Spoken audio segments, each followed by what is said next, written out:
वर रामचंद्र की जय, उमापति महादेव की जय, पवन सुत हनुमान की जय, बोलो गुरु गोविंद की जय हो।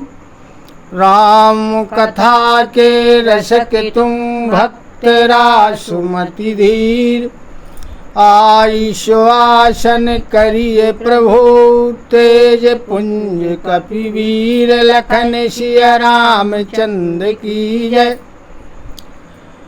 हेमंत जी ने माता मैना से कहा कि यदि तुम्हें अपनी पुत्री प्रिय है तो जाकर के उसको शिक्षा दो कि वह तप करे, जिससे शिव उसे वर रूप में प्राप्त हो। तो माता मैना पार्वती जी के पास जाती हैं, उन्हें अपने हृदय से लगाती हैं, अपने गोद में बैठालती हैं और माता मैना के समझाने के पहले ही माता पार्वती जी अपनी मैना से कहती हैं कि सुनहि मातु में दीखेस, सपन सुनावऊं तो ही, सुंदर गौर सुविप्रवर अस्योपदेश मोहि, लखन सिया रामचंद्र की जय। अब माता पार्वती जी अपनी माँ मैना से कहती हैं कि हे माँ, मैंने आज एक स्वप्न देखा। उस स्वप्न में मुझे एक सुंदर गौर वर्ण के श्रेष्ठ ब्राह्मण उपदेश दे रहे हैं। तब माता मैना ने कहा कि क्या उपदेश दिया, मुझे सुनाओ। तब पार्वती जी उन्हें सुनाती हैं, कहती हैं कि सुनो। करही जाई तपु शैल कुमारी, नारद कहा सो सत्य विचारी, मातु पितहि पुनि यह मत भावा, तपु सुख प्रद दुख दोष नसावा। स्वप्न में वो मुझसे कह रहे हैं, शिक्षा दे रहे हैं कि तुम नारद जी के वचनों को सत्य समझो और जाकर के तप करो। तुम्हारे माता पिता को भी यह जो मत है तप करने का, ये अच्छा लगा है। तप जो है सुख को प्रदान करने वाला है, दुखों और दोषों को नष्ट करने वाला होता है। तपोबल रचई प्रपंचु विधाता, तपबल विष्णु सकल जग त्राता, तपबल शंभु करहि संहारा, तपबल शेष धरई महिधारा।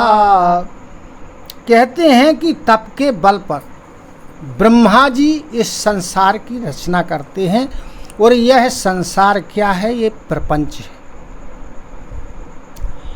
तप के बल पर विष्णु भगवान इस संसार का पालन पोषण करते हैं। तप के ही बल पर श्री शिव जी इस सारे संसार को नष्ट करते हैं, यानी संहार करते हैं।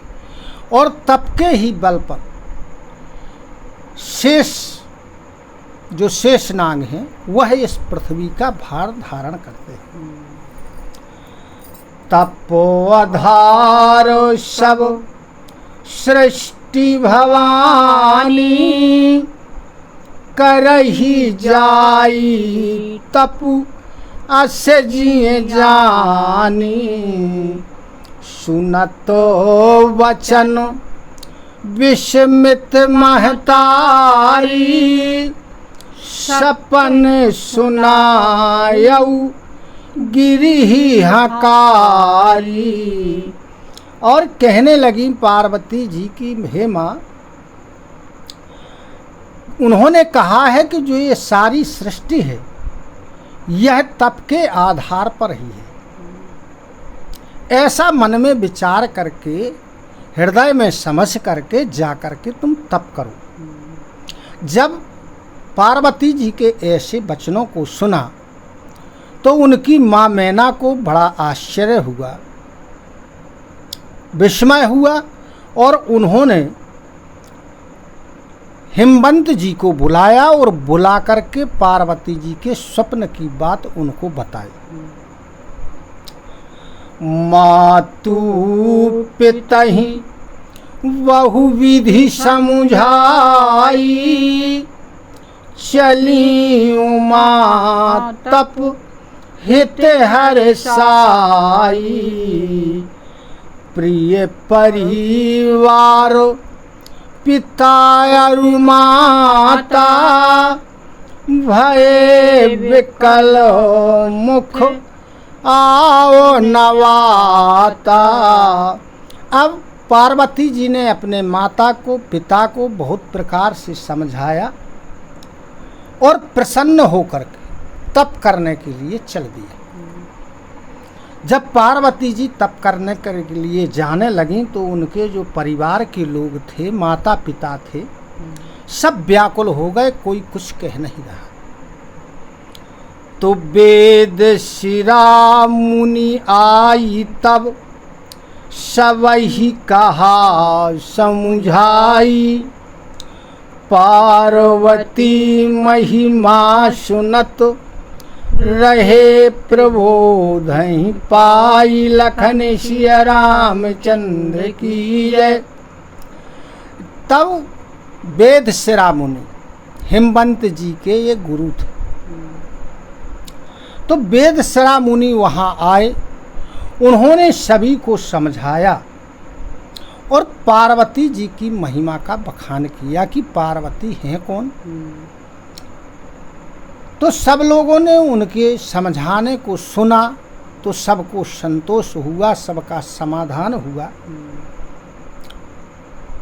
और धरी उमा प्राणपति चरना, जाई विपिन लागी तप करना, अति सुकुमार न तनु तप जोगु, पति पद सुमेरी तजो सब भोगु। अब पार्वती जी ने अपने हृदय में श्री शिव जी के चरण कमलों को धारण किया और जाकर के जंगल में तप करने लगे। पार्वती जी बड़ी सुकुमार थीं, उनका जो शरीर था वो तप करने के योग्य नहीं था,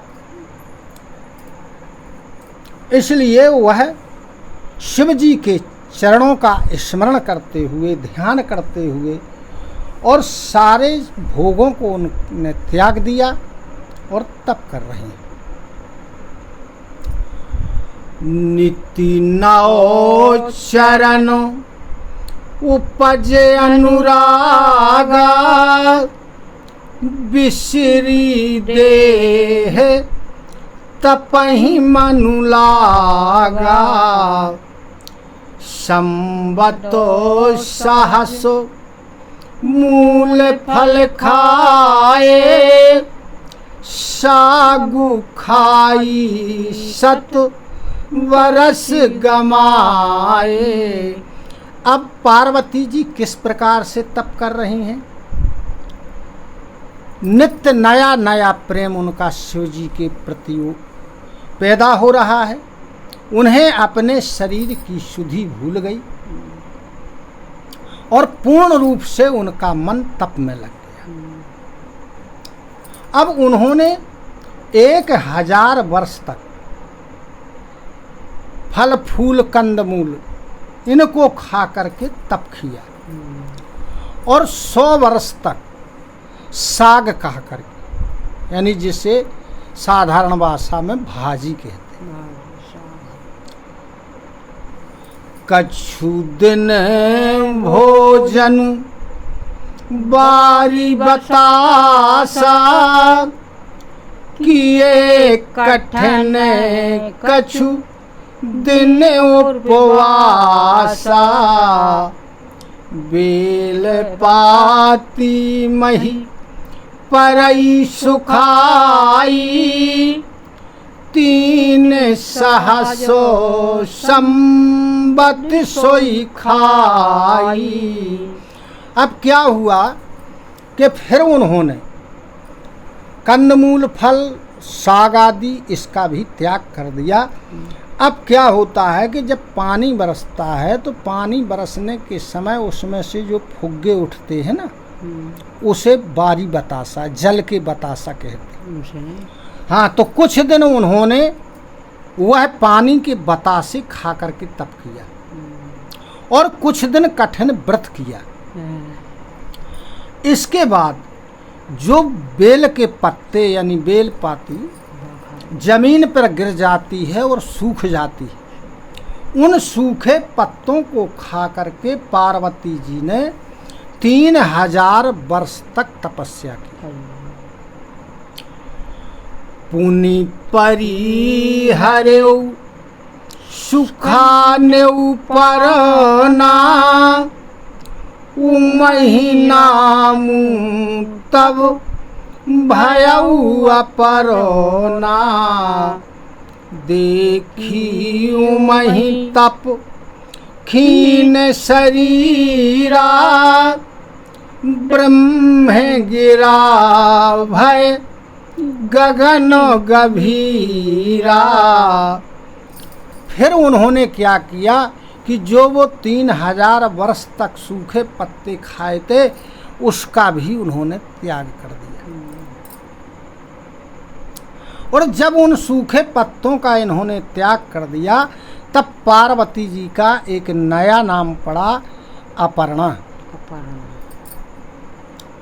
अब जब पार्वती जी के तप के कारण उनका जो शरीर क्षीण हो गया था, उस क्षीण शरीर को जब देखा तो आकाशवाणी हुई।